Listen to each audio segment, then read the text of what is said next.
कैसे हैं आप सब लोग। उम्मीद करता हूँ अच्छे होंगे। मैं आज आपको फ्रिज का एक इंपॉर्टेंट फॉल्ट के बारे में बताने वाला हूँ। अक्सर लोग क्या करते हैं, फ्रिज जब चॉक हो जाता है तो ये जाली आपको दिख रही होगी और इस बत्ती के साथ इसको गर्म करते हैं। यहाँ से पूरे कंडेंसर को हीट करते हैं, यहाँ से लेकर यहाँ तक पूरा।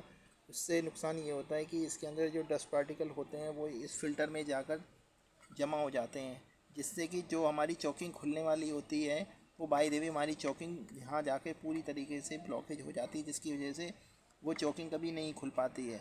तो अगर कभी चॉकिंग अगर होती है तो आपको इस कंडेंसर कॉइल को गर्म नहीं करना है, इस फिल्टर को हल्का सा हीट करना है और फ्रीज़र को थोड़ा सा गर्म करना है, तो इस तरीके की समस्या नहीं आएगी। थैंक